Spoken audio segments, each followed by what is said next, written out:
Happy Eid-El-Kabir, everyone. It's Monday on Your View. Welcome to the show. I am Morayo. Afolabi Burns. Always have the ladies with me. Hello, Mariam Longe. How are you? Fine, thank you. Good to see you. Good to see you. You look so lovely. Thank and you. All our ladies today. Yes, it's their season. Wow. Yeah, the one Someone says Anima is so excited today. I say, hey, it's like Christmas. It's like Christmas. Yeah. So I have special greetings all the way from Jos today. I'm going to take my time because I've been wanting to do it properly from my mom. So special greetings from my father, Alhaji Ibrahim Ndina, and family to His Royal Highness, the Emir of Bashar, Alhaji Abdullahi Wase, my uncle, Honorable Abed Idris Meje Wase, and family, my great-aunt, Auntie Hureira Ibrahim Gadu, and all the Gadu family within and outside Taraba State, Alejikam Iaye, then Alhaji Ibrahim Ndina, and all the Ndina family, home and abroad.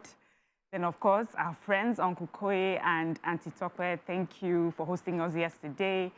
Bros Mohammed Etudaye and his lovely wife, Rashidat, Baraka Sallah, my beautiful friend, Nene Etudaye, and, of course, to the chief celebrant, because she said I must say it this way, my mom, the chief celebrant. She said she's the one that was supervising the food, all the smoke in her eyes, and there's meat, there was masa, there was everything. So especially, mommy. Yes, I'm greeting you. I'm greeting. Let me feel I've not finished the greeting.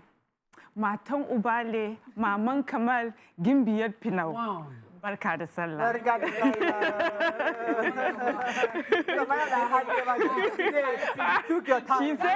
She said if I don't do it well. From Barka da Sallah all the way to Jos. Hey, Ramatu, how you doing? How many rams did you kill? 2. In fact, when they brought them on Saturday, no one cried. I was like, I kept on going to go and check. I said, I hope no problem, because we saw one video of one ram that fell inside well. Yes. I let my own not get missing too. And you know, it's been raining, so left Lord not come and sweep it away. Exactly. So we've been checking and all. And yesterday, we were just frying, boiling. And they had family and friends over, or you went to have them today? Later. Oh, of course. Today is your own day of hanging out. Okay. Yes. Laja, Nima Akashat, Zibiri. I'm grateful to God. We made it. It don't look like where we are coming from. Yes. Sallah was sweet. It was sweet. The butchers wasted time, but we made it because I had backup. Half a cow, frozen. Time for anybody to dull me. So, all my caterers. This Sallah was sweet. You know, I could take breaks. I was watching a movie while I was cooking. Wow. That never happened before. Nice. Before, inside smoke. You were inside. Yeah. This year, I got 2 caterers. They stayed from Saturday till Sunday night. And we left there by 12 midnight on Saturday. We packed up. We started early. Before I came from Eid, that started. Friday, jollof rice done. I said, nice. So this is how Sallah should be, where you can take a break and you can slay. You should see my pictures from it. I did my brown. You see brown. I'm happy for you. I can never draw a brow correct. Yes, you see, I said, hey, I've been dancing since that yesterday morning because of growth. Yeah, and I want to say Eid Mubarak to all the Muslims. If I pick my family, they will, you know, all especially to Auntie Beams, Mrs. Grillo. Thank you so much for how I'm looking. So my auntie is the one that gets my list. Oh, so nice. So fantastic. This one she got. Honestly, I mean, I love Sallah. Was amazing. It was fun. But it wasn't to the optimal as it usually is, because some of my contacts, they ran away from the country. They are not in Nigeria. How do you say run away? I don't know where they are. I'm in your house. So I'm not in the country. You got there without calling them. Well, it's Sallah. We come there, we just enter. You don't they went for Hajj or something. They're not around. They just said, sorry, we're not around. I say, with the price of rams, you're supposed to go ahead before you get there. You're not pricing. No, you just enter people's houses. That's the idea. I already have my spot. I just have 4 families I visit. My uncle, definitely, Uncle Alaji was there. YD Fuja. I was in his house. Everybody was there. My brother was there. My aunties, my cousins were all there. Had a lot of fun. It was cool. I also visited a few other places. But these 2 people, you know yourself. You travel, say, I'm not in the country. I say, you are not in which country? Are you okay? Mariah, we went for Hajj. Is it possible they went for Hajj? Or they ran away from the Nigerian economy? Say, well, anyway, she mean. They're going to have it in a private light economy. That last option. These people that I know that you know. It's not possible. I hope so, because when she goes back, So I'm going to fight her. But you know, I also stopped by at the deputy governor's house. It was really fun. She really sent her greetings. She said, Morayo, why did you come with the ladies? I said, they have their families. But now that I know, I'll definitely ensure that they come along. But definitely, she had a whole party. It's a huge outside thing coming. I mean, it was really cool. So next year, by God's grace, just have it as a place you stop by, that you definitely stop by for Sallah. But I think we had all of us had such a great time. Let's go on a short break now. Look at the front pages of the papers. Stay with us. We'll be right back.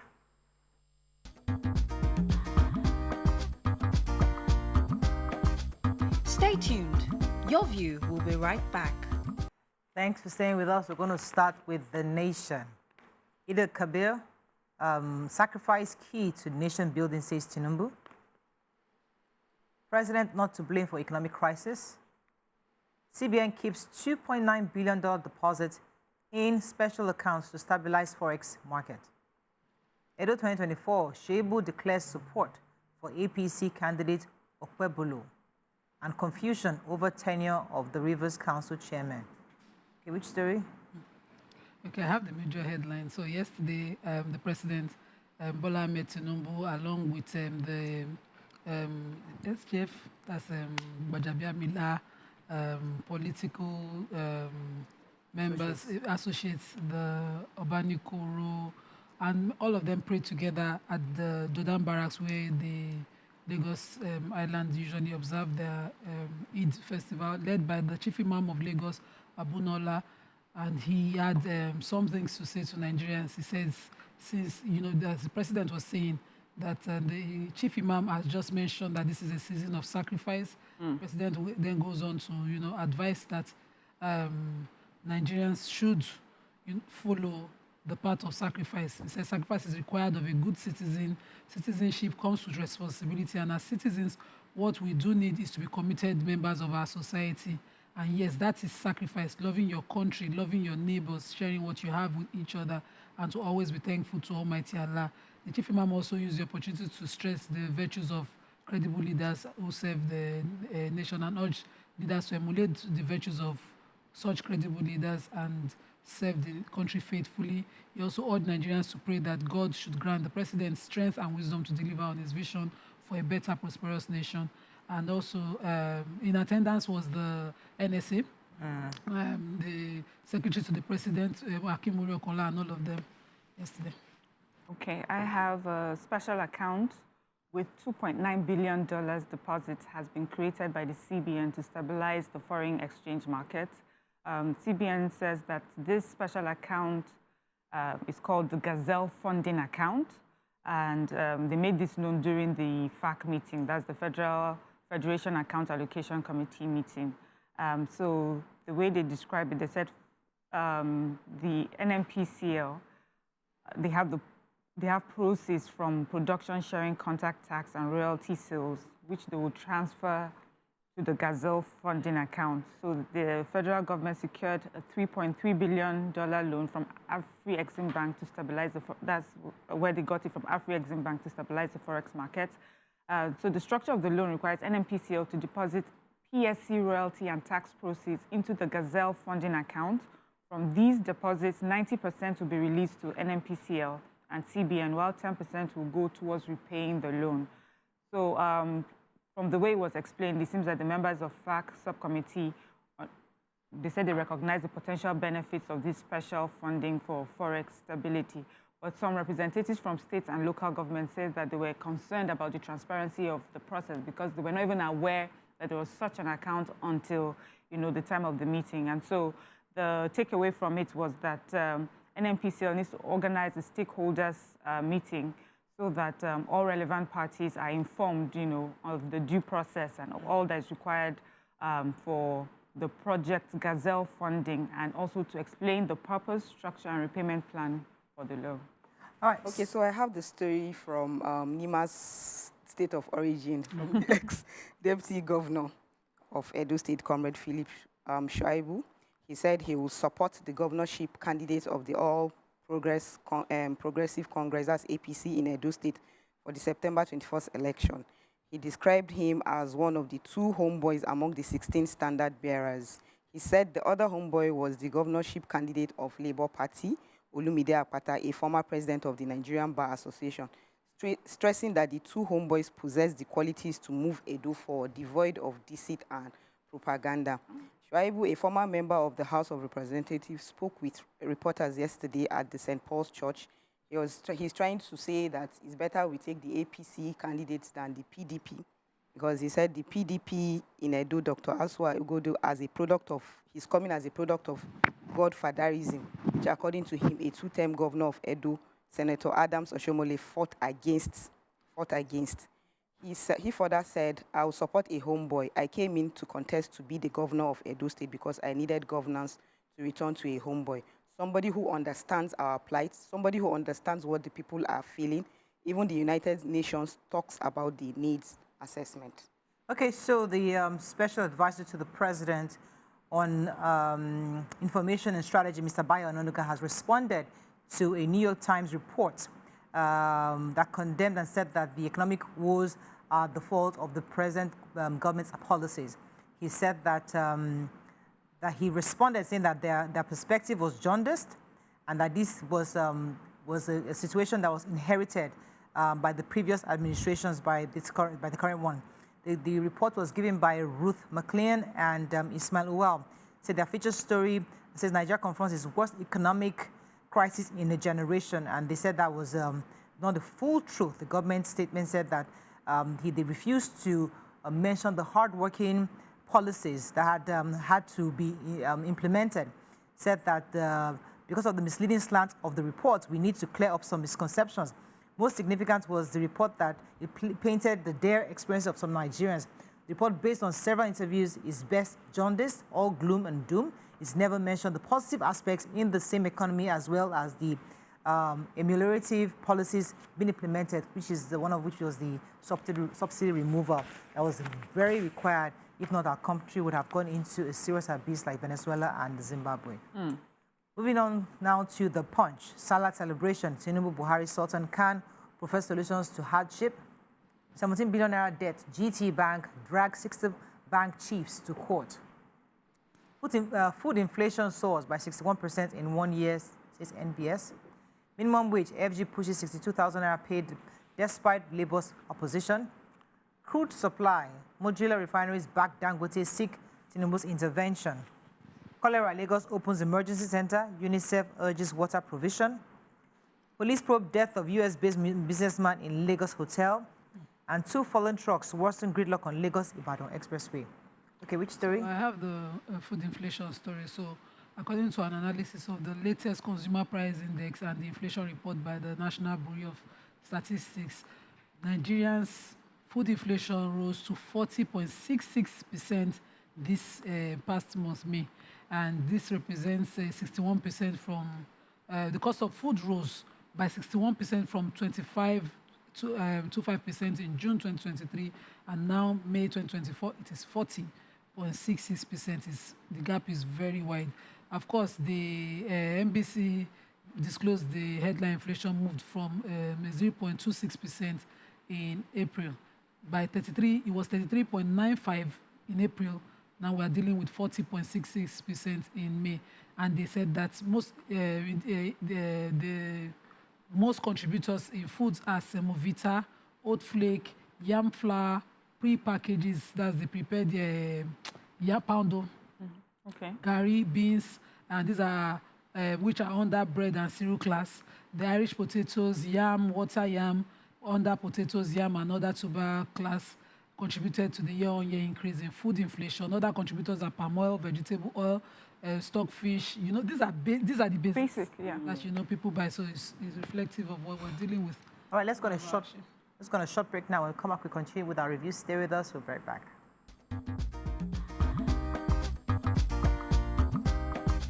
Stay tuned. Your View will be right back.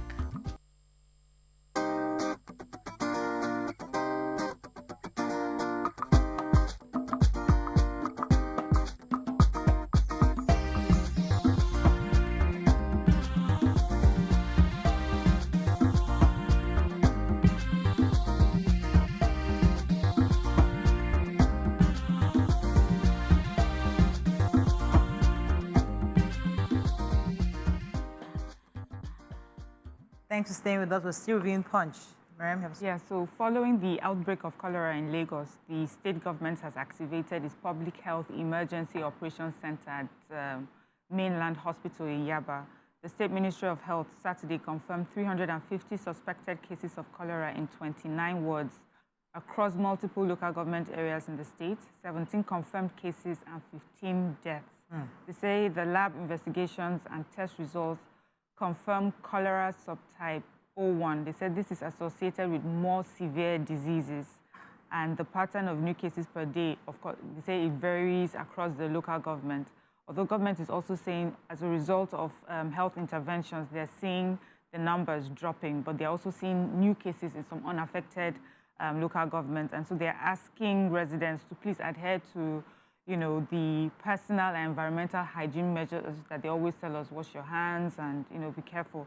And also we have a chief of UNICEF in the Lagos office who has advised government that they must strengthen their healthcare systems and also make them capable of responding to demand in types of outbreaks. So it's a severe type that we're dealing with, meaning people are feeling all the symptoms quite seriously. So we should all be careful. And one of the previous reports that I had, they have said water sources across board, even with some bottled water. So we need to be careful. Boil your water before you take it. Wash your hands. Be careful where you eat. And NEPA, please don't take light so that we'll pump water. Flowing water reduces all these things. So modular refineries under the umbrella group of the, trying to find the name of their group, I think it's the crude oil refinery operators or owners. So they were backing what Dangote has recently spoken about when he went to an event recently. Dangote was speaking. He said that there's a mafia. There's mafia who are trying to cripple the economy. So what they're saying that the Eche Idoko, who was saying that, he said you can see that Dangote has raised similar concerns, just as we have been saying all along. These merchants have held the country hostage and they're crippling the whole economy. Last week, Dangote revealed that both local and international cartels, which he described as mafias, made repeated attempts to sabotage his $19 billion refinery. He says, I know that there'll be a fight, but I do not know that the mafia in oil, they are stronger than the mafia in drugs. I can tell you this is a fact.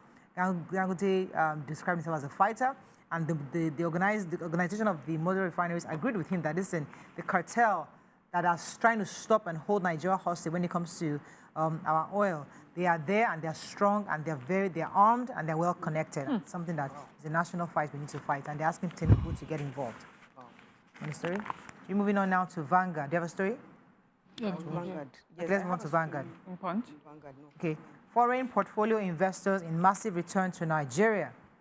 Eid-El-Kabir, Tinubu, Shetima, Buhari, others preach peace and sacrifice. Makinde lacks power to crown new Olubadan, says Ladoja.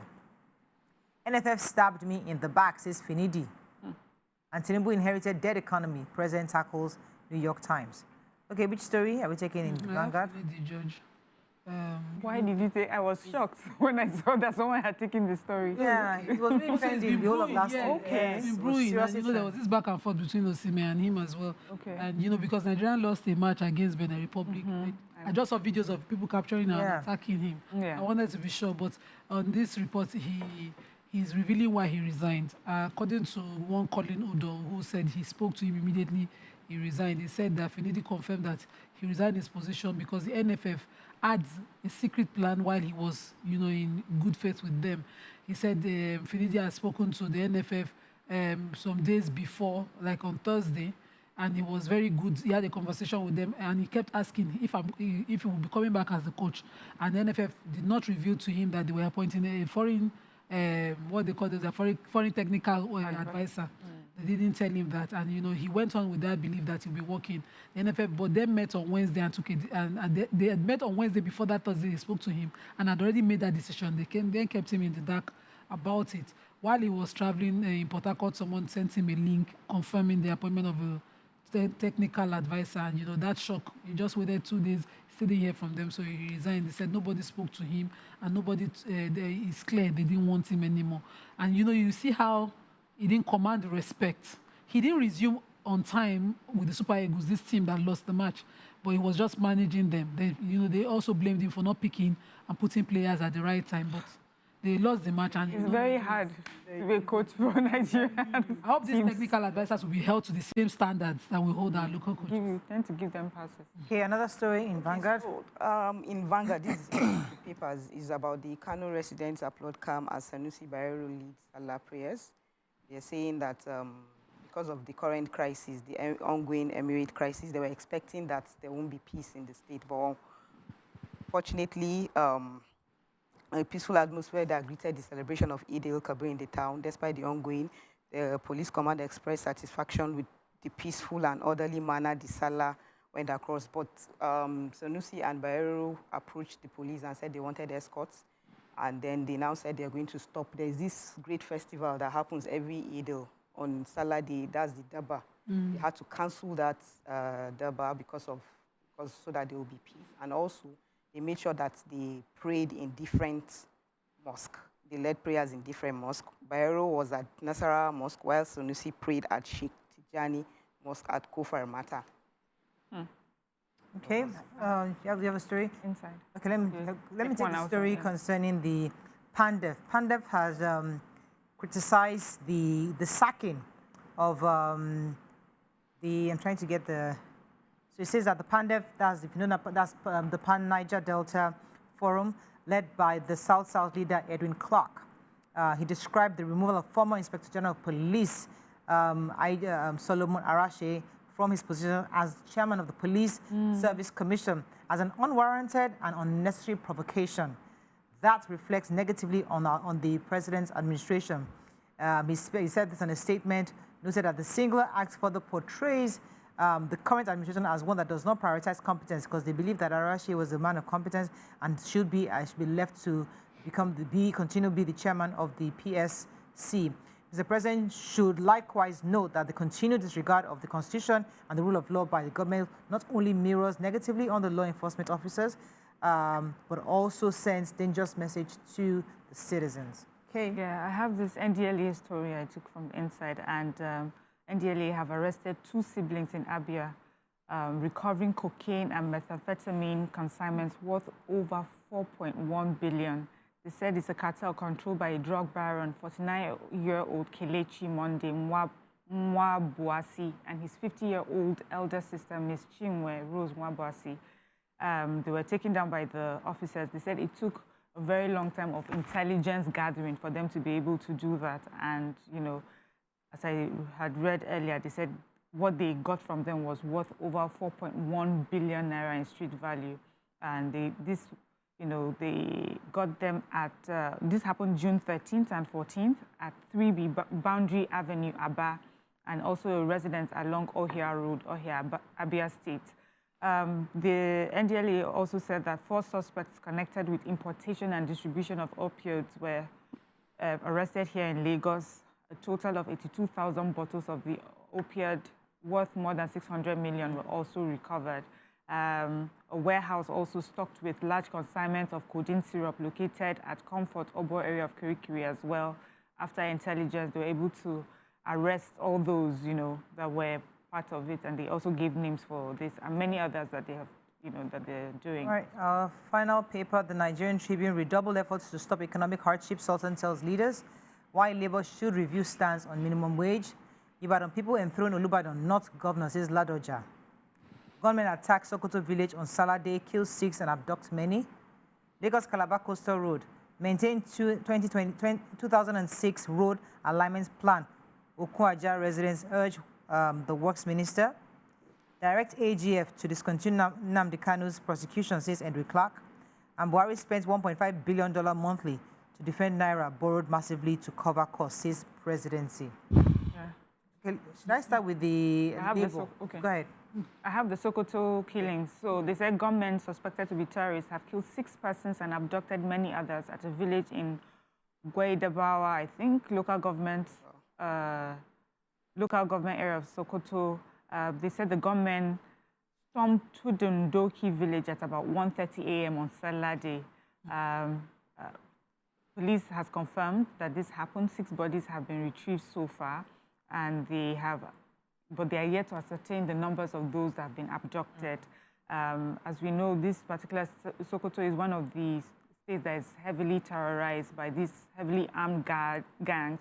They carry out mass abductions for ransom, as well as burning and looting homes. So this is something that they are constantly, against. They also say that these gangs have maintained camps in huge forests in Zamfara, Katsina, Kaduna, and Niger states. And they have done like large-scale kidnappings of pupils from schools in recent years. The bandits have stepped up attacks, particularly in Katsina and Zamfara state. In the last month, the gangs have raided 4 villages in Katsina state, killing 25 people. And these were mostly local vigilantes trying to protect, the state. So this is a serious issue in this area and needs to be looked into. Very sad. That's all we can take on Front Page Review.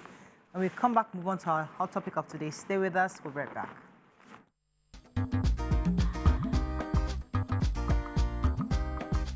Stay tuned. Your View will be right back.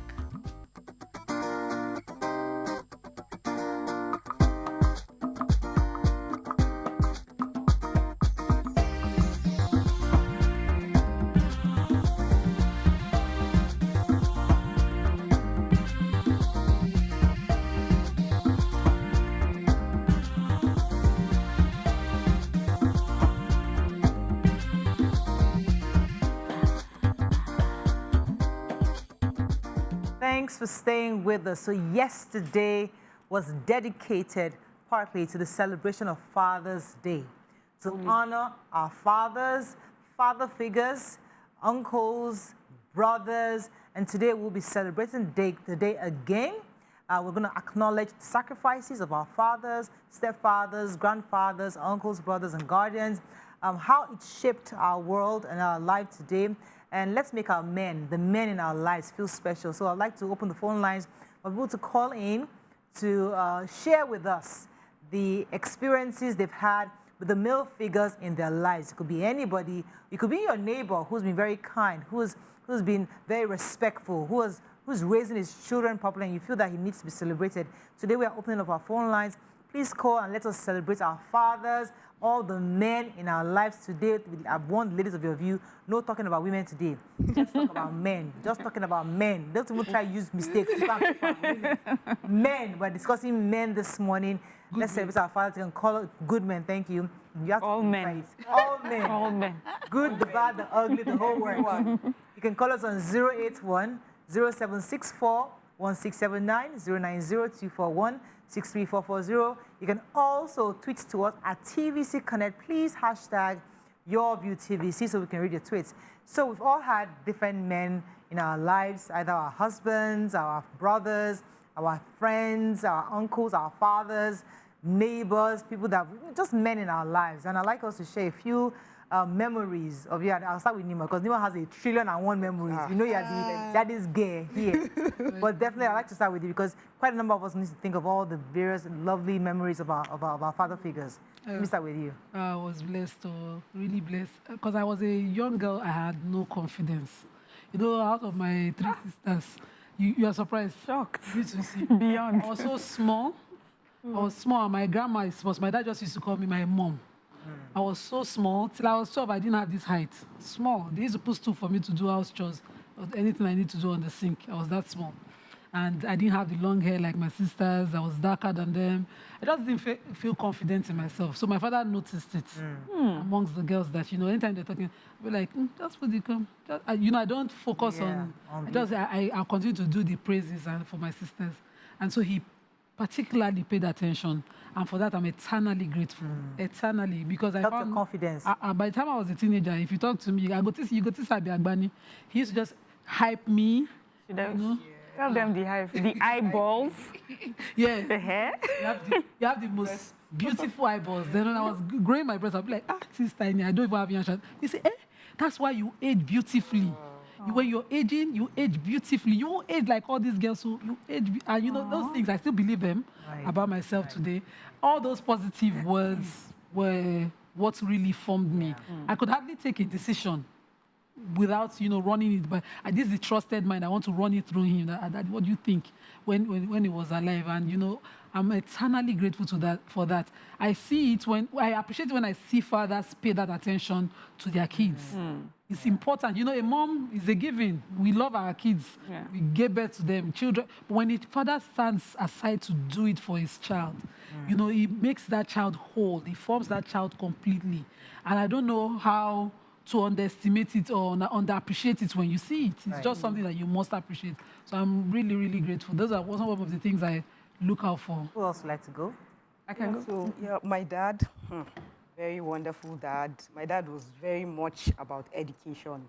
You know, coming from the north, you just be wondering, because all of us went to very good schools and all. He will come out and choose a very good school for you. He won't tell you that this is the course you go and read, but it's going to be like, you go to this kind of school. I remember he had one friend, and the friend, when I was going to secondary school, of course, I was going to go to any of the Hausa schools around. And one guy now came and met him and said, no, in Kana so yaran na sikaratu. That means if you want them to really read and understand and then let them mix up, take her down, take her to Kudu. That means take her to somewhere like Lagos, Boko, or somewhere. I did my common entrance and I got Boko. He made sure he took me to school and brought me back all my visiting days. Traveling back. My dad made sure Showed up for all my visits, because we always have every last Sunday, Saturday of the month, is always our visiting day. For that 3 months, he will come and visit me by himself. And he made sure that, you know, at some point, every time in my life, if there's any need for anything, he makes sure that he provided it. Always listening and all. Wow. He's just a wonderful dad. Then my husband, best guy, he's so loving. And the way he takes, especially financial responsibility and all. When school fees is coming, I can see the way he's so, you know, he'd be so worried. How do I get, you know, everything together and all? Wow, they are all kudos to them. Yes. Very Mariam. So first of all, Father's Day was celebrated in church yesterday. So for the children, they had asked them to write something about their fathers, right? And then present it to their dad. So my children had written the same thing, nearly the same thing. Yeah, both of them for him. So one, they said they love him for his sense of humor. You know, they express in different ways for his sense of humor. And then they say because he makes the best noodles. And then he says, so it's just about food, but, you know, and that's the truth. For me, as you all know, I lost my dad at a really young age. So I didn't really get to, you know him. And I remember the time when, you know, I took my husband home and my mom and my aunties were wondering, why him, you know, because of the age difference and everything. But I always say to people that ask me, I said, I saw Expo with the way he was with his older children. So I was like, I like the way he's fathering these ones. I would like that for my children. And my children are blessed to have my husband as a father, you know. And he, you know, he's always saying, that this time around, doing it the second time around with my children, is like he's a better version of even the first time. And I'm thinking that first version is, you know, really good. So, and I love the relationship. It's a much more casual kind of relationship than what, you know, where I'm accustomed to, where father, you know, you give, but he is really involved with them. So it's so good to see that. I feel that's one of my biggest blessings, the kind of father that my children have. Oh, fantastic. Yeah. I don't even know where to start. So my own dad, my biological father, somewhat, you know those that's back then now, not like your own dad I saw in hands-on. My dad is a very, very, very workaholic, very strict. You know, he's not the kind of guy you just go and meet and spend gisting with who. Before you enter his room, you have to be sure that he has called you into his room. But you know what I remember most of my father is his how he had huge expectations for all of us, and he expressed it, what he wanted from us. I knew how the kind of things he sacrificed for his country, for the work he does, and I could see had this desire for what he wanted for the nation. So all that helped me, because he birthed in me the hunger, the nationhood that I have, the nationalistic perspective that I have, was from my father. The discussions he was having with his friends, how he was aggressive about what he was so passionate about, you know.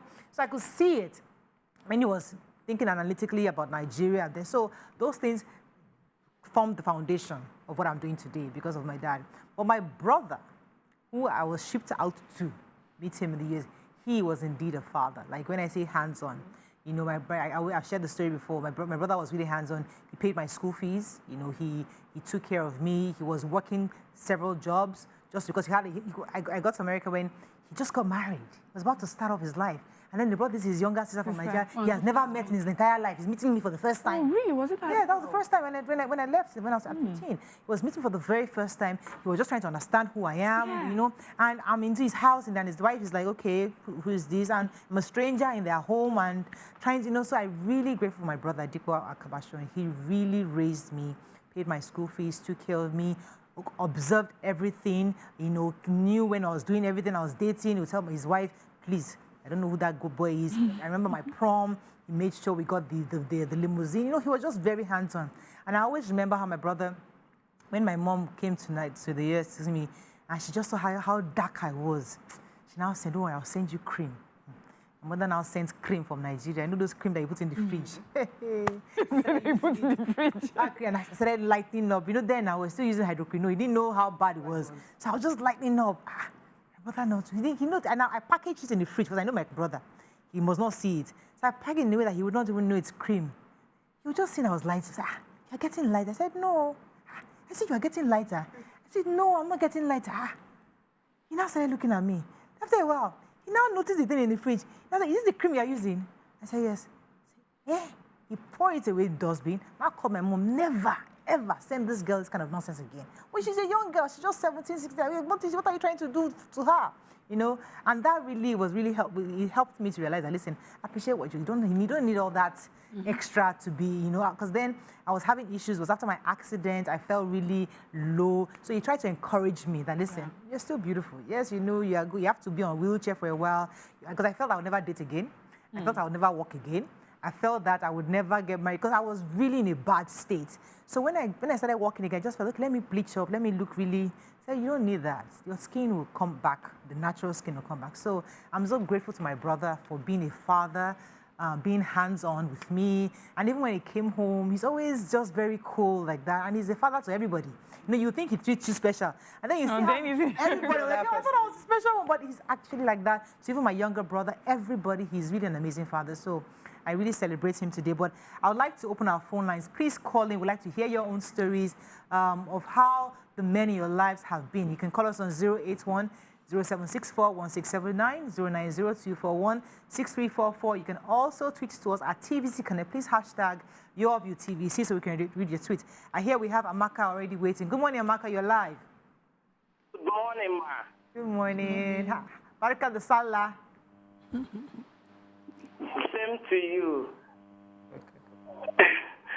I want to share my idea of my relationship, the man in my life. Okay. And that is my husband, Mr. Tosuku Isama. He is the best. He is the best among all the men I have met in business, in church, in fact, in my life. He is my pillar. He is my backbone. He is always there for me and my children. Beautiful. What we did not request is what we did not grant. When he is annoyed, immediately I look at him, I have eye contact with him, he mellows down. He is the best. I cannot tell you that he don't get annoyed. If I say that, I'm lying. He gets annoyed, but he corrects you gently, mildly, and lovely. My husband is the best. I love this for my you. My husband is the best. Even from you. In fact, in my next world, I will marry Mr. Fantastic. He is so caring. He is so loving. Okay, we have heard this. Father's Day. Husband's Day. When I was giving birth, okay. This man stands by me. Okay. No, she's still there. Hello. Can I continue? Yes. Okay. She should continue. Okay, we have to go on a break. Thank you very very much. Thank you, We have to Amaka. go now. But I think is that let's not slip into Husband's Day. Although their husbands are fathers, right? Yeah. But it's okay, we can celebrate our husbands. But when we come back to, we talk about husbands who are also being great fathers. Stay with us. We'll be right back. Stay tuned. Your View will be right back.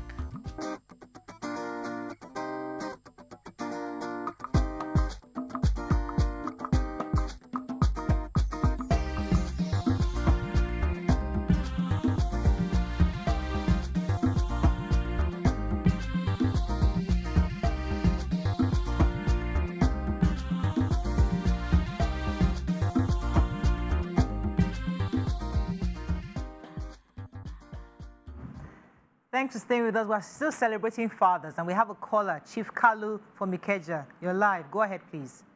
Yeah, good morning. Good morning, sir. Morning. How are you? Very well. And everybody looks so beautiful. I want to wish myself Happy Father's Day. Thank you. Happy Father's Day. Also, I want to wish me Happy Father's Day. Happy Father's Day. Because I did a major operation this year and I succeeded. Oh, wow. And by special grace of God, I will live on let the glory of God. And I will live above 100 years by special grace. Amen. For that, I want to say once again, Happy Father's Day. Happy Father's Day to you. Morayo, you look so pretty this morning. I want to appreciate you for coming here. Yes, sir. You look so pretty this Oh, morning. thank you, sir. All right, sir, thank you. You know, when Morayo was talking, in church also yesterday, we celebrated Father's Day, and all the kids were also asked to write something. The boys just said, I love you, Daddy, or something. Just, I love you, you're the best dad. In 2 sentences. But the girls took their time to really express it. Boys would always be boys sometimes, you know. But the girls said that, you know, that they know that, so we know you want us to be very academically smart, and we can't wait to make you proud, you know, stuff like that. He felt really touched, you know, because all the strictness sometimes that he exudes, he feels that he might be misleading the kids, but the kids actually appreciate the fact that there's somebody who's like that in the house. So I told because it was feeling like, Morayo, this write-up really touches me, and like it should, because yes, I know you might come across as hard sometimes, but at the end of the day, kids would appreciate what your intentions are, and they will love you for that. So don't worry. I mean, he was really touched, and they were so excited to have their father. Yes, they celebrated People are him. making me feel bad. And you know, you didn't celebrate your daddy yesterday. Your husband yesterday. My husband. So the kids wanted, there's this set of gifts my sister Miriam had gotten for her husband for Daddy's Day, and the kids wanted it. It's affordable, though. I said, this is Sallah cost. I beg, move. You know, I didn't listen to them, so they had nothing to really present him. But he didn't know that conversation had happened. I just mute, say, where I won't come out the money from. I reach, I know go talk side, you know. And we were just managing and all of that. So yesterday was just Happy Father's Day. That day after we prayed in the morning and hugged him, and they moved on. So he didn't know what they really wanted, and I didn't approve. Now I'm feeling really bad. Yeah. But you see, but one of the things that I wanted to finish up with that the kids. So my husband is a very hands-on dad. Okay. He's involved, and the kids know that. Yeah. And so he's there. He prays for them every day. I mean, I always think that maybe one day he'll forget. He never forgets.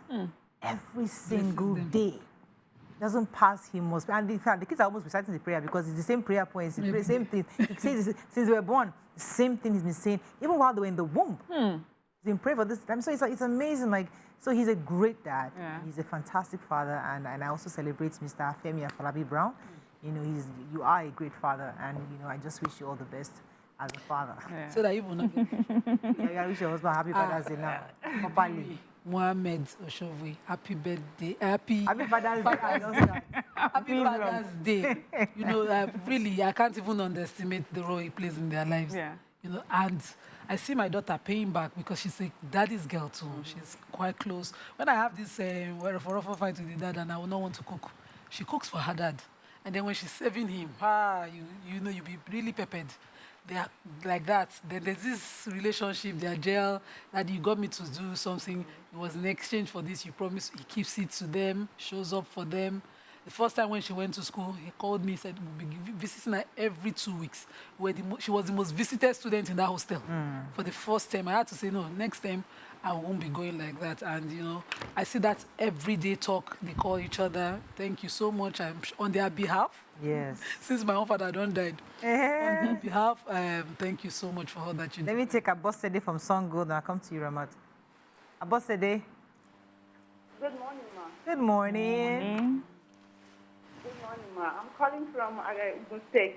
Yes, Ogun State. Go ahead, please. I want to say happy Father's Day to the great father in the world. Yes. To a great husband and a mentor to the children and both to the wife. And I'm also greeting Auntie Nimat. Happy Eid retreat. Thank you. And Ramatu. Ramatu. Many more years, ma. Thank you, man. Thank you. Yeah. Well done, ma. Thank you very much. This is a first-time caller. Oh. Thank you, boss. Thank All right. you, ma. Thank you very much. I have Festus from Kids also waiting. Good morning, Festus. Good morning, good Morning. people. I want to appreciate my own dad, Okay. Thank you, Pastor. the late RM of Saudi. Chief Gabriel Rishabumi Orimokunje, a great father. You know, being a chief, so he put that leadership quality in me. So throughout my life, I've always been following his footsteps. You know, he died a long time ago, but what he has put in me, he reigns supreme in my life. So I want to appreciate him. Yeah. Okay, so there's a father that I have never met the man before, but I know of his story. I can't remember his name. I think it's either Mr. Johnson or something. I can't remember the name. But somebody was telling me, somebody really close to me was giving me a story about this father. That this father, he was a mechanic, and he wanted the best for his children. So he did everything. So what he did, that his kids were smart, so they got scholarships into secondary school.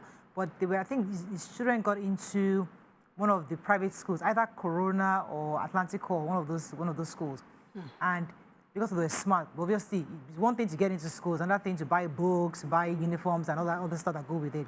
And he was sacrificing everything. I think the man used to be her driver or something, or somebody she used to know. Anyway, the man, when his children were graduating from the university, she was invited, and she was so proud because she saw the sacrifices he made. When he was a mechanic down their street, I think. Yeah, he was a mechanic down their street. And, you know, she used to make her husband's car and everything. So she just kind of had a relationship with him. And then they built on that. And she saw that she was surprised to see that the children went to really good private school. I think either Corona or something. And she was wondering how he made the fee. He said everything he had, he gave to those children to be educated. He just wanted them to go to a very good school. And then when they graduated, she was invited, and she was so proud for the adults. It was 2 children, 1 boy, 1 girl, you know, and they had grown up and they were doing so well. And she could see the pride on his face that I did it all for these kids. You know, you could see the sacrifice, he and his wife. And, you know, when she was giving me that story, we were talking about something else, but because we're celebrating fathers, I don't know the man's name, but I celebrate men like that, who sacrificed everything, their life, their social life, everything they had, just to make sure their children are educated and have a better life. Some of these fathers are not like, they're not deadbeat dads that they expect you to come and pay them back. No, I did it because you're my child, and that's it. And leave me in this small house I live. Because the man, interestingly, the man still lives in the neighborhood because he's fine. He's not wanting to go and relocate me to anywhere. I'm comfortable where I am. But it's important to use him as a point of contact for other fathers like that, who are really giving everything they've had to raise their children. May God bless you, and may God reward you for the sacrifices of the past. Let's use this to also recognize fathers who's difficult for right now. So I know a father, I was sharing with you, that family, yes, the dad. So they had to take his only daughter to the north, you know, because now they're homeless. I can't we can't raise the rent. He lost his job. He wasn't paid any entitlement. And so from the comfort he gave his family to slum, the contrast is too much. The girl can't, you know, she's exposed to a lot of crimes and ills in that place. The wife is complaining. So her own family said, take her up north. At least whatever we have here, she should be shielded. But the father can't be separated from his daughter and even the boys. And so I see the family, I see the struggle. I saw him, he's been sick back to back. He's now, you know, and he needs to get a job. Maybe he can then reunite his family in a comfortable place, but that is tough right now. So we see fathers, you know, who are at that crossroads, who are struggling to keep their family as one. Yeah. They had to wrestle that girl out of his hands. Nobody told him. She's left Lagos since Wednesday. He thinks that, you know, she's sleeping with one of the families that accommodated them. Up north right and fathers who have relocated their families, connecting with the families abroad. You know, there's so many kind of fathers who are struggling economically in this administration. This is really tough. Well, you know, I just wanted to say, interestingly, for some reason, my husband and I talked about my father this morning. I don't even know why. But there's something my mom used to always say. As I mentioned, my dad died before he was 30. And she would say to me that concerning our education, that they will have this conversation just randomly. He would ask her, what would you do if I die? And she'd be like, oh, I would die with you. I will. He was like, please don't do that. Just make sure my children go to the best schools. Wow. I mean, get a good education. And she says that's one thing that she held on, that there were many times when it was just too hard for her to do the kind of schooling that she did and still live like, but she still remember, at least that's one thing I remember that he insisted upon, and he insisted. So even in your death, sir, I mean, you left a mark, so yes. I think that's all we can take on this segment, but happy Father's Day to all the men out there. Yeah. We did our best not to mention women, you know, focused on men today, but they abuse us, but really, really, they are great fathers doing amazing things, and we celebrate you wherever you are across the world. God bless you and continue to increase you and give you capacity to do more. Let's go on a short break. When we come back, we want our next segment. Stay with us. We'll be right back.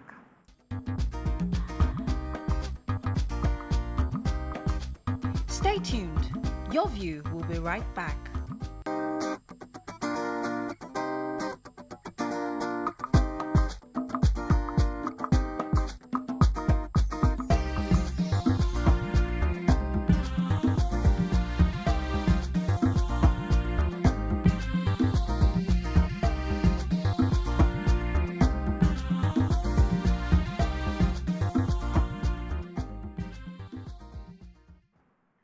Thanks for staying with us. So yesterday, again, Muslims all over the world celebrated this year's Sallah amid the economic hardship currently biting in Nigeria. Many people were lamenting the severe lack of purchasing ability, hampering their celebrations. On this segment, we'll be asking our Muslim viewers, how you doing? How is the rising cost of food prices? How did it affect your Eid celebration? You can call us on the 081-0764-1679-0902-4163-440. You can also tweet us at TVC Connect. Please hashtag YourViewTVC so we can read your tweets. So usually every single year, whenever I go for Sallah, my help knows me. I put like about 4 plastic in the car for takeaways, because when you go to their house, you eat small and then you take away. That's the practice. So when I enter and carry my bowl with me, they already know. But this year I came back home with only 1 bowl. Well, 2 of the families were missing. Yes, 2 of the families, they're not around. I came home with only 1 bowl of rice. What happened here? The economy, not everybody some have jackpot, some are not around, some will not give you any takeaway. They smile at you, eat everything, you know. But the point is that things are different. It was obviously different this time. Yeah, it was celebrated, but there was the economy also had its own place in this whole how we celebrated it. I for one wanted to buy 10 liters of oil, 30,000 naira. I was what? 10 liters to fry round. Say 10 liters. So to fry the yam, then I have to buy my seasoning, buy the ginger, buy all that stuff. Then I gave a local money. I gave the ram killer. You know how much they're killing 1 ram? How much? 10K per killing. Who are they? Hey. Where are they? How dare they? Yes, one was 20,000. I knew you 80,000. 80,000. K2 bill, it was 10,000. Don't say it too loud before the people that did my own now send me a 5. 5K? Yeah. And I thank you very much. You know, that just... They're happy. Yes. Yours is out of love. It's out of love anyway, maybe. That is to help all our neighbors. Starting the money comes from 6. You know, there are people that come specifically because of this slaughtering of rams. They come from, when they are bringing the rams, they come along in the the truck and come down with it their prices, they always come with the intention of making so much money. So that's why it's always that high. So they cut the ram for 20. 20,000. Man. And you had 2 rams. Still want, yes. That's 40. And the guy carried the neck. I said, why are you going with the neck? He said, no, usually when they kill... and they take the yes. I said, no, not in this house. I said, no, not this ram. Sorry. Just carry your own money. I'm telling you, you're going to 20,000. Wow. Not carrying my... You're not selling. People who don't say it too loud again. Price of ginger and... How much did you buy ginger? Ha. Small nylon like this, the thing didn't full anywhere, 7.5. And it was not even good dry ginger, it was wet. I had to manage it, grating it. I had to just use everything. Usually when I buy, like, I'll pick some and, save some. And I couldn't... tomatoes. No, we don't talk about that. I need to gist. We don't even talk about that anymore. A crate of tomato, I said it November, basket. 8.5. Half a crate, that's half a basket is a crate. And I bought it 8.5 in November. When I put it in the freezer, it's this high. I use it all year. The thing just finish. In fact, never to finish. Small plates still remain. And now say, a crate of tomatoes. That's enough for me to cook 2 bags of rice, do my salad and everything. I was like, okay.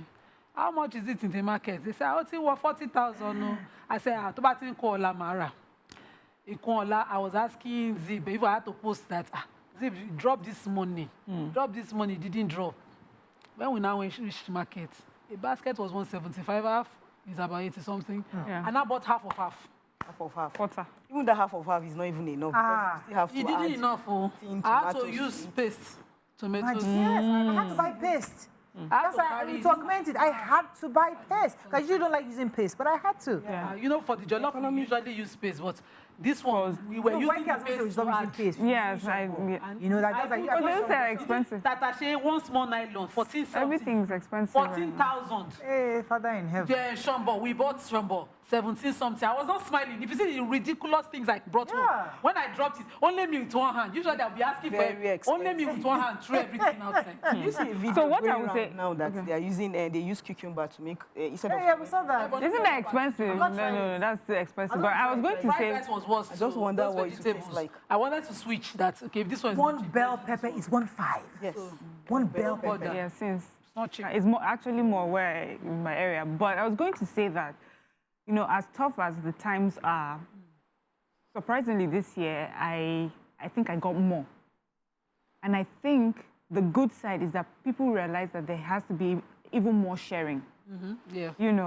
And because they understand that there may be a lot of people struggling, and so people are even more willing to share. So that's the upside of times like this. And thank God for the sort of people we are, Nigerians. We are very communal. So we understand that times are hard. So, there used to be a time, because you had so much and there seemed to be so much out there, you did not really see people suffering. But now that it's affecting nearly everyone, you're now understanding. And so you are even more open to sharing. But yes, things are so expensive. But beyond being expensive economically, there is the taking advantage of festivals like this, celebrations like this.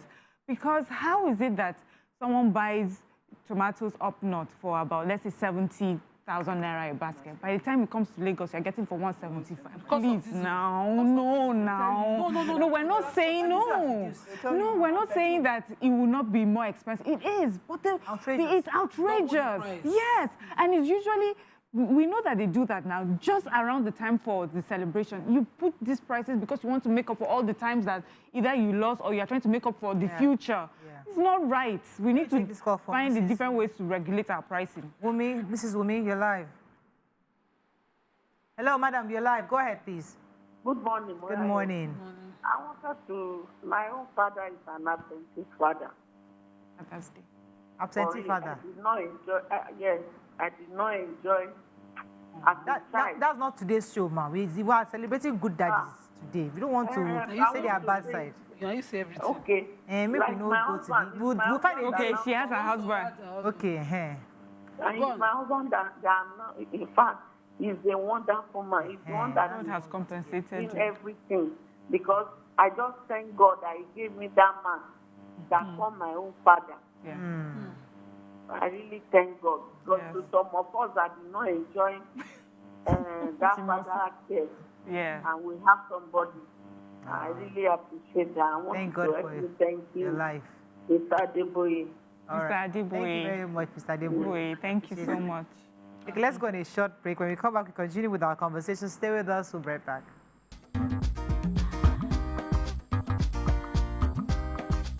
Stay tuned. Your View will be right back.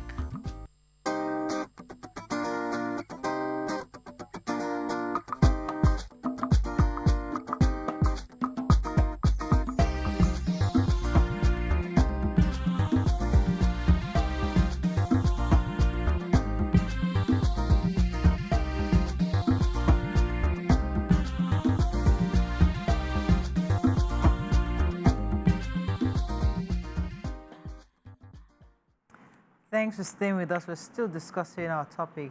Let me, Matt was going to say something?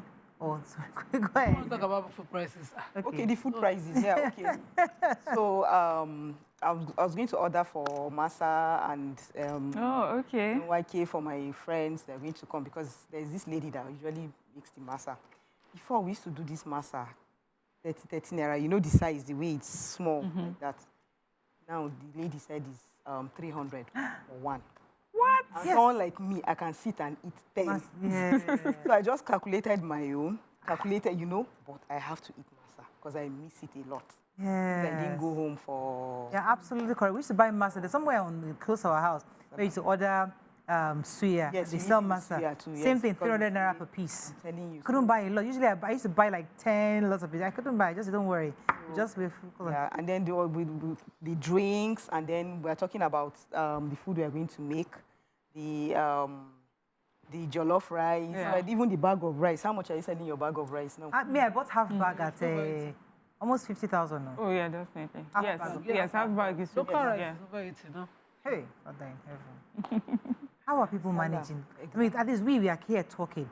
But people who probably don't have the kind of income that we may have, how are they managing? I really need to get into the lives of some of these people to see, because how are people surviving?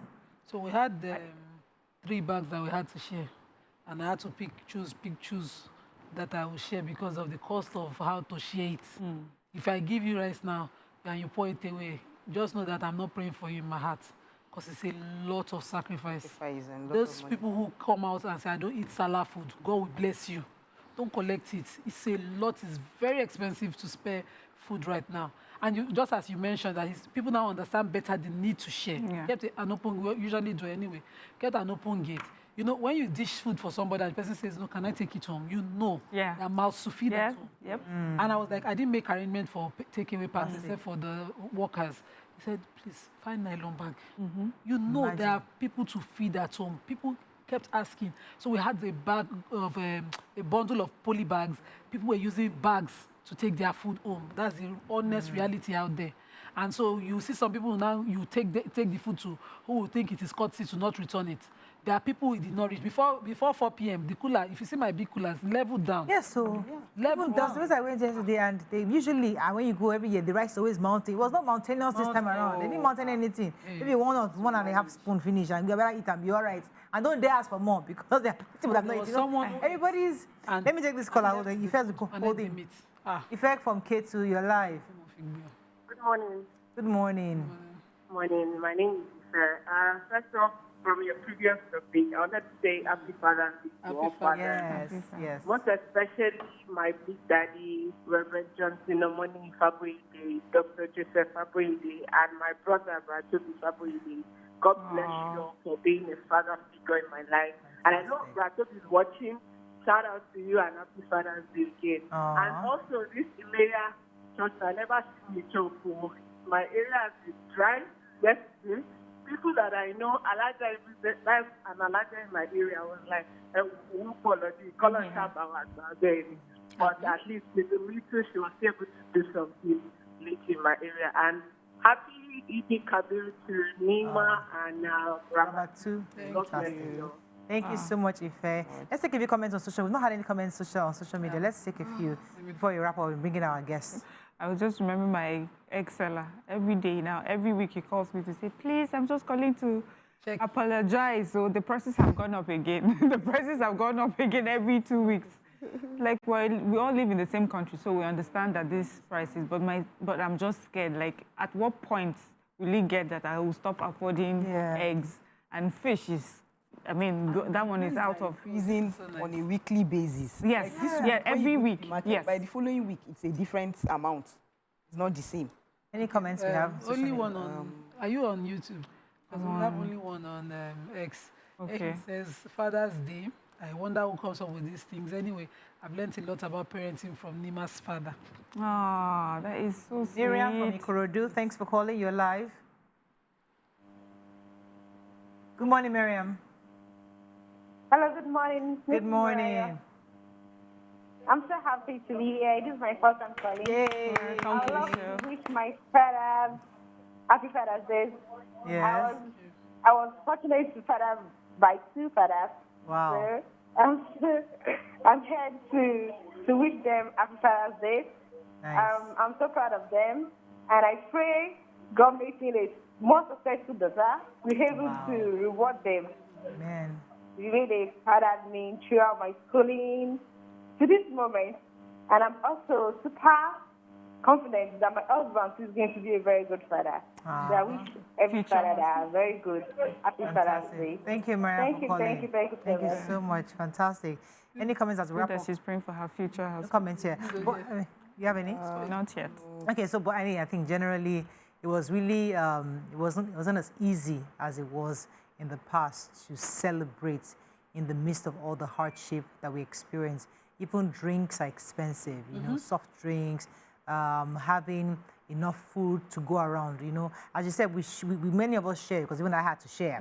You know, we shared meat across, and even though I'm not Muslim, but I think I killed my ram on Saturday. I couldn't wait, because I knew that if I waited till Sunday, I won't get anybody, they'll be charging me 20p. So I put them a day before, and I killed the rams, and we shared, you know. But the beautiful thing was that it's important that all of us understand how hard things are and be willing to share in this season, even future seasons. You have to find your neighbors, you have to give them food, you have to find people around you who are in need. I went out yesterday. Usually, I don't do this. I copied my aunt, Auntie Ramota. You know, when she goes anywhere, she always prepared. When it comes to cash issues, she's prepared. She's as prepared how much she's giving out. So she puts everything in envelopes, and you see her, and I'm wondering, so I did exactly that. I went out, envelopes, put some money here and there. I'm going to give out to certain people. You know, you see them and just do what you need to do. So just to help people, because people actually need support the best you can. So let's just take that lesson from this season. We're going to go on a short break. When we come back, we're going to bring in an imam to tell us the real lessons of the season, so we can learn from the beauty of Ramadan. Sallah. Stay with us. We'll be right back.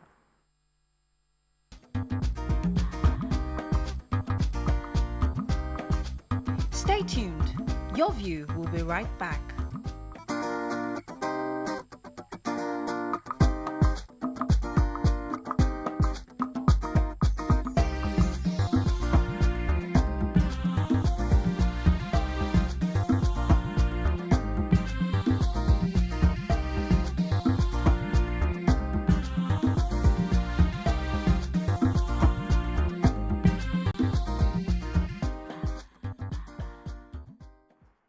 Thanks for staying with this segment. On this segment, we're still discussing Eid-El-Kabir we're celebrating with all our Muslim faithfuls with Imam Adewale Hamed, who is the branch missionary Ansarudeen Society of Nigeria, Itiria branch, Lagos. We'll be discussing the significance of Sallah and how to continue on the path of spirituality and peaceful coexistence and imbibe the lessons of the sacrifice made by Prophet Ibrahim. You can join the conversation on the numbers on your screen, 081-0764-1679, 090-24163440. You can also tweet to us at TVC Connect. Please hashtag YourViewTVC so we can read your tweet. You're welcome to the show, sir. Yes. So it's a pleasure to have you here. So tell us about Sallah. You know, many of us know the story of the sacrifice that the Prophet Ibrahim was going to make of his son.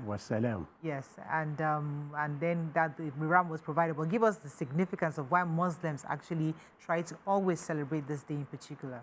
Eid-El-Kabir is one of the most significant Islamic festivals celebrated by Muslims all over the world. And shortly, it's a festival of sacrifice, whereby Muslims all over the world rejoices together, share greetings and gifts among themselves. Sallah, that is a Eid-El-Kabir, that is Eid-El-Kabir, is a particular festival that encompasses 3 major significance. Okay. It has a cultural significance. Sallah also has spiritual significance as well as social responsibilities. The cultural, bringing about family, togetherness, and unity. The social aspect includes community development, whereby the community associates bonds among Muslims, the families and friends, the less unfortunate, as well as the needy in the community. That is the significance of Sallah. Okay, so the traditions of Sallah started with Prophet Ibrahim alayhi salatu wasalam. Can you walk us down the history? The history of Sallah, this particular Eid-el-Adha, it's a reminder about the commemorate of Prophet Ibrahim alayhi salatu wasalam. Prophet Ibrahim is the father of faith. And Prophet Ibrahim, as a prophet of God, Almighty Allah, has a dream to sacrifice his son, Ismail in Muslim, alayhi salatu wasalam. And on his way, on the path to sacrifice him, Allah subhanahu wa ta'ala replaced Prophet Ismail with a ram.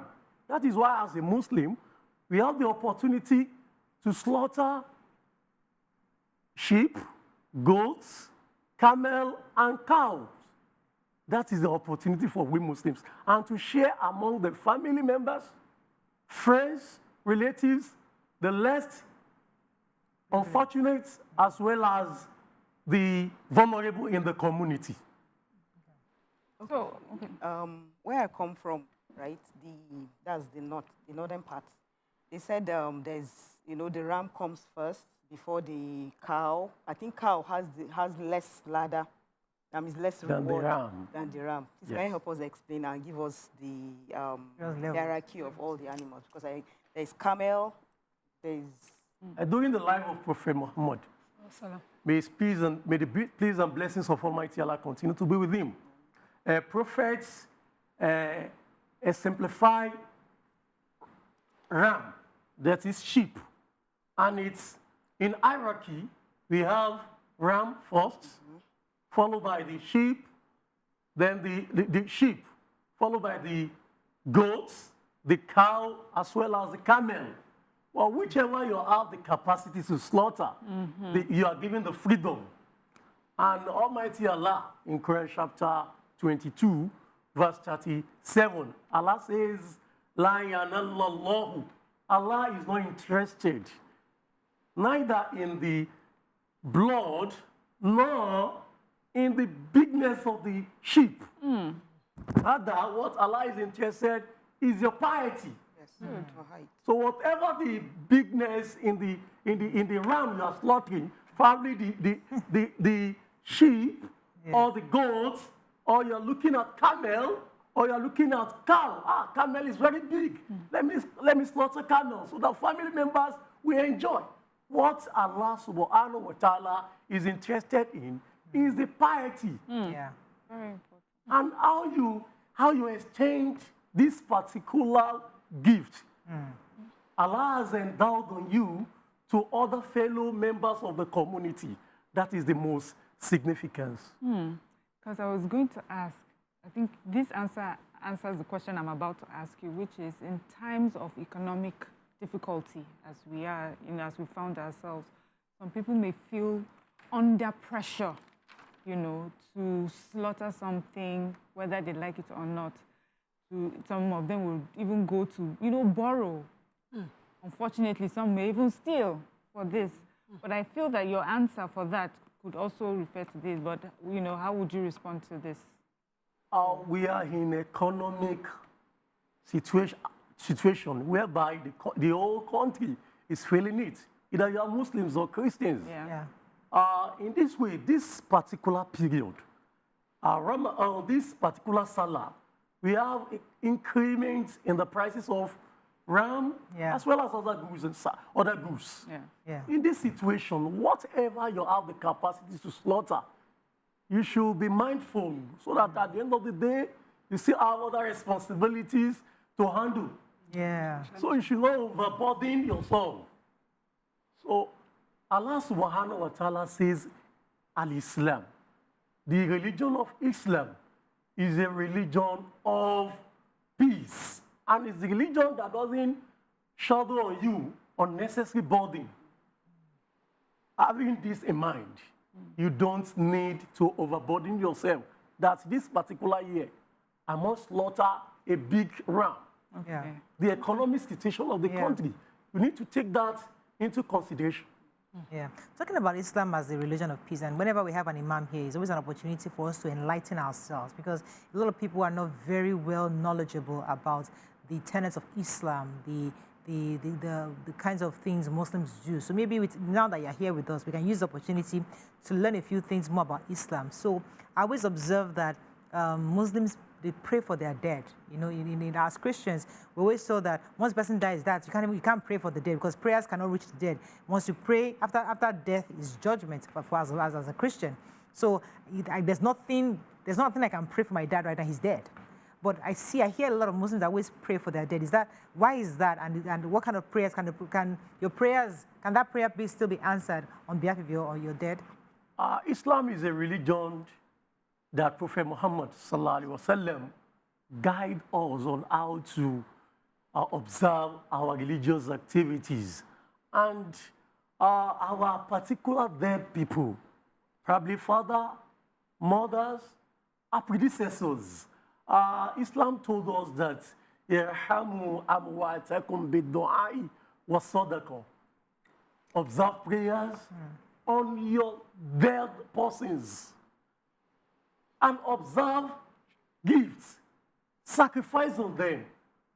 This shows that it gets across to them, to the dead persons. So the scripture, at least to be specific, emphasize that Islam as a religion does not underestimate the role of prayer on the dead persons. Interesting. Okay, so I wanted to ask on the ram, but since Mo just moved us into this is a very sensitive topic for me. You know, I see our culture is easily mixed with Islam when it comes to, you know, how we remember our dead. And where I'm from in Auchi, they even want to experience burials. It's a big deal of, I would say, largely wastage. You know, you're really doing this for a community. The community will be telling you, if you don't do that sooner, you're dead. Will not rest. You know, what's the role? How important is it that you're sincere in the intention to pray for your dead and give that sadaqah? Is it a must we do a karamasa, cook food, pound yam, and some people are just eating, they're giving you the standards, they are the ones who measure what you must give. Is that how it's done, or must we do, what's the sunnah, what's the standard of the sadaqah that we must do?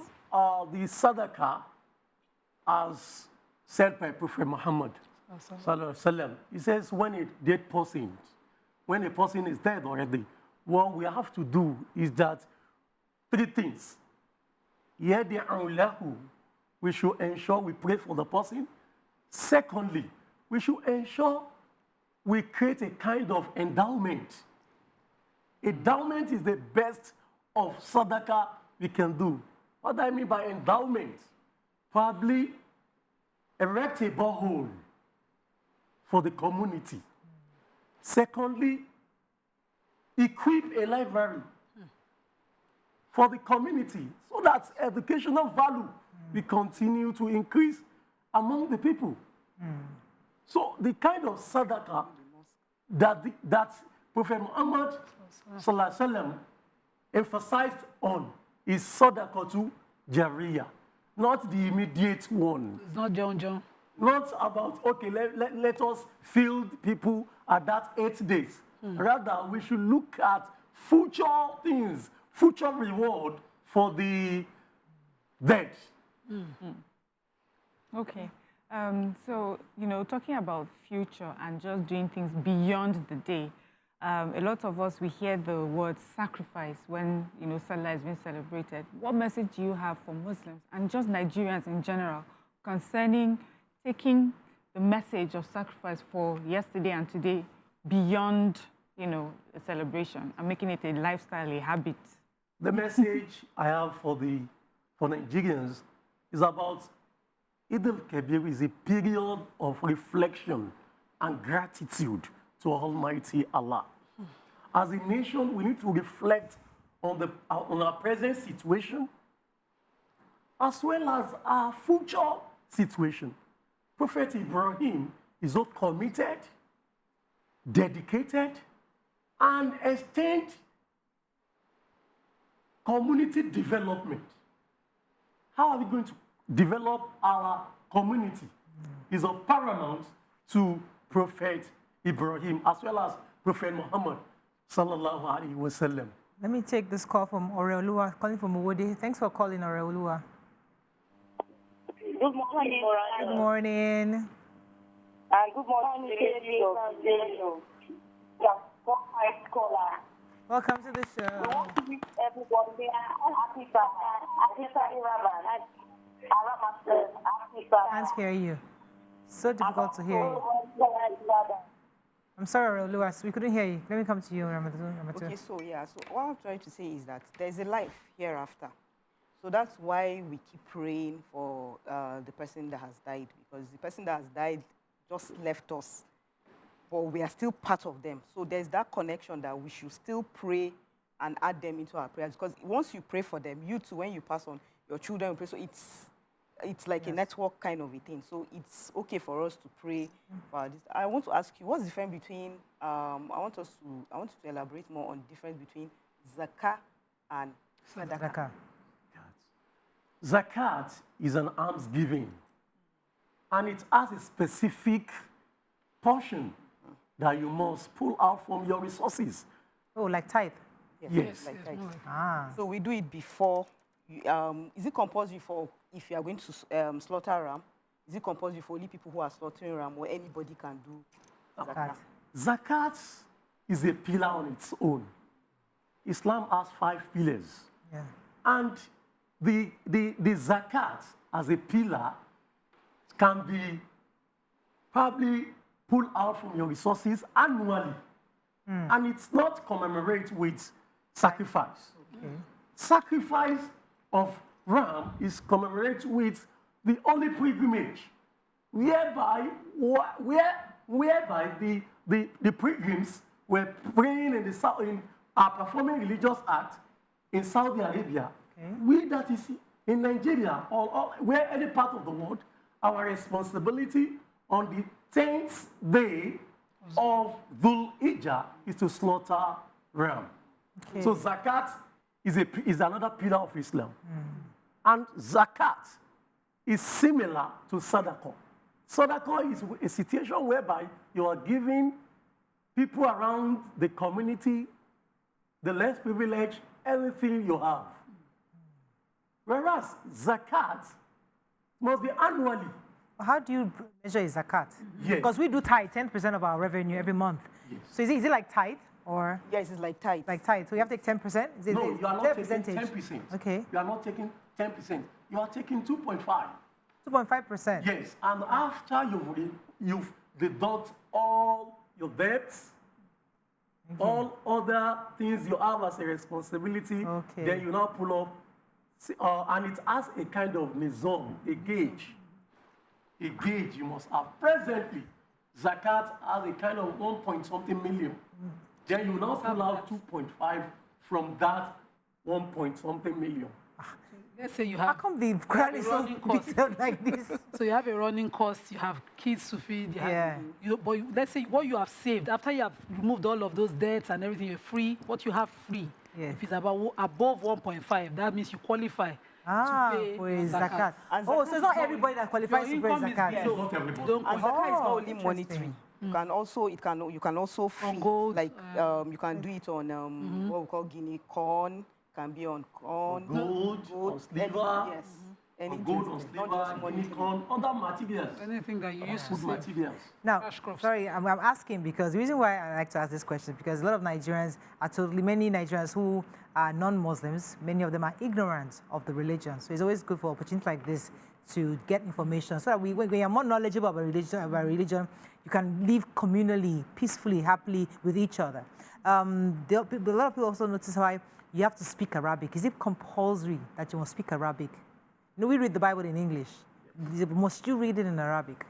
Prophet Muhammad, sallallahu alaihi wasallam, sent some of his disciples to some country whereby they are not knowledgeable about Arabic. And he asked them, which language are you going to preach the gospel? And Prophet Muhammad said, and the disciples responded that the language they understand. So it is not compulsory that you must preach the gospel in Islam, in Arabic. So the language that people you want to preach you understand, that is preferable. But then the prayers, you know, we know that we must pray in Arabic because you know, so that you carry the terms completely. That's when. Okay, you are talking about the act of worship. Our daily prayers, you must speak that in Arabic. Okay. We recite Surah Al-Fatiha in Arabic and other verses or chapters of the Holy Quran. Okay. So we've also just celebrated Father's Day, and I would like to know what Islam says about the role of fathers. You know, if you could help us with that. Before you answer that, let me pause you for a second. Let me take Sister Yemi. Sister Yemi, you're live. Go ahead, please. Good morning, Morayo. Good morning. First-time caller. Welcome to the show.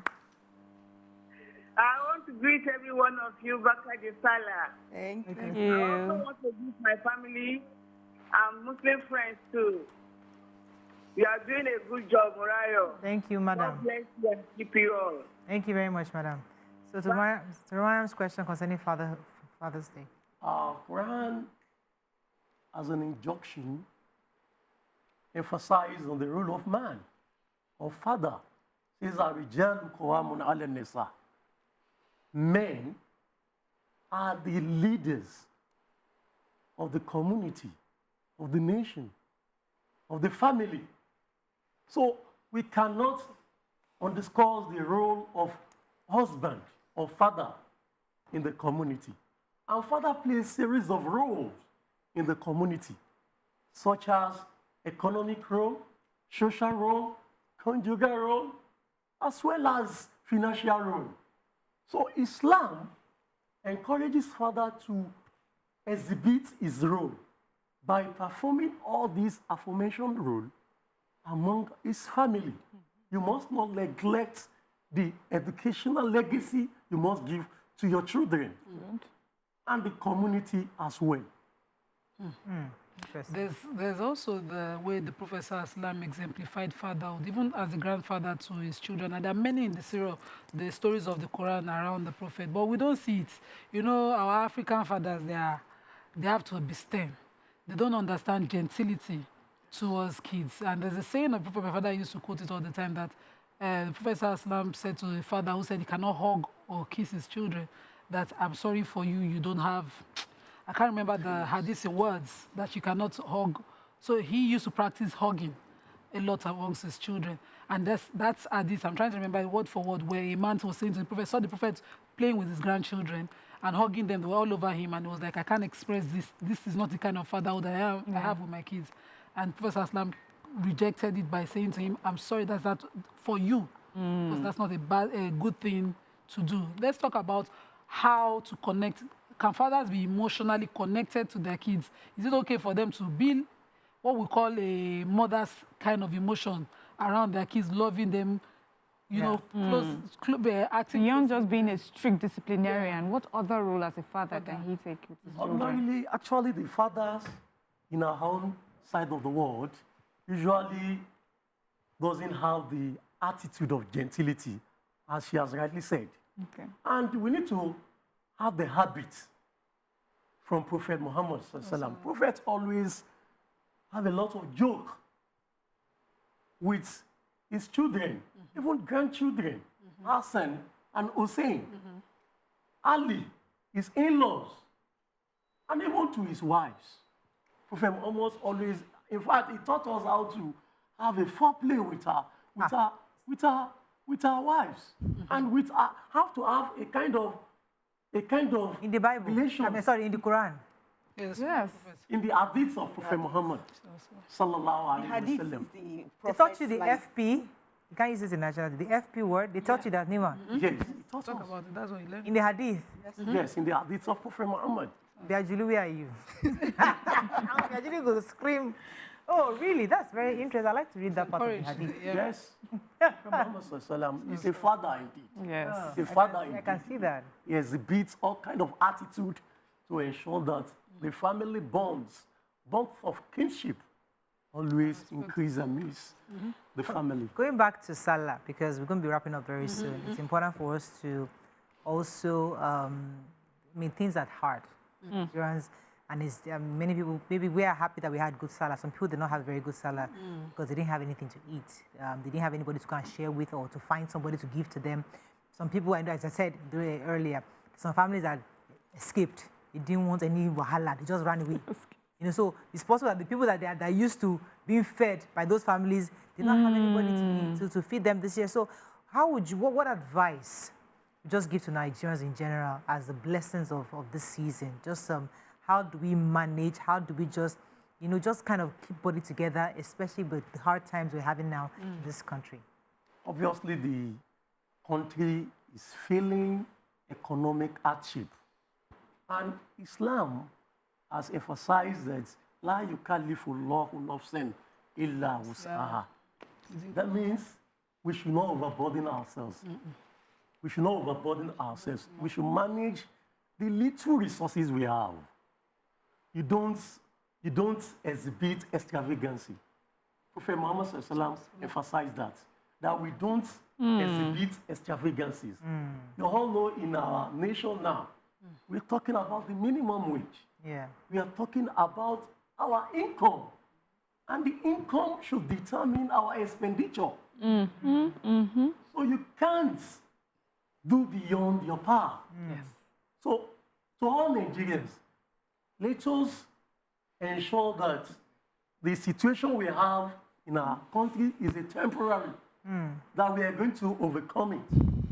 At the same time, we should always ensure that our income is very, very fundamental at this present time. Okay, thank you very much. I think that's all we can take. Thank you so much, sir, for coming, and we wish everybody happy Sallah. Nima, just have to ask Nima this question. So as you are now, you speak Arabic. You can go to Saudi Arabia and you can communicate. No. I'm not my praise. I want to be sure. I can read Arabic. You can read pray. I always use a translation. Oh, so you use okay. So when can I say something? So we learn the Quran in Arabic, but we are still supposed to go and learn the translation. Language. We're supposed to be able to understand what. Just checking. I ran out of school. I was wondering if the Imam could just say a prayer for us. Short. May Almighty Allah subhanahu wa ta'ala continue to guide us. May He continue to protect us. May He continue to be with TVC management. May Almighty Allah continue to be with the entire nation. The inculcation of values, norms that this particular program is preaching, exhibiting to the younger generation as well as all Nigerians. May Almighty Allah continue to be with the producers of the program, as well as all the crew of TVC. ربنا تقبل منا إنك أنت السميع العليم وتب علينا يا مولانا إنك أنت التواب الرحيم وودينا ووفقنا إلى الحق وإلى طريق المستقيم ربنا آتنا في الدنيا حسنة وفي الآخرة حسنة وقنا عذاب النار. Happy Eid-El-Kabir, Eid-El-Mubarak. تقبل الله منا ومنكم. جزاكم الله خيرا. Fantastic. Thank Perfect. you. Thank Yes, you so much, thank sir. you. That is all we can take on today's show. Hope you learned a few things as we have. Have a great day. We'll see you tomorrow. Bye for now.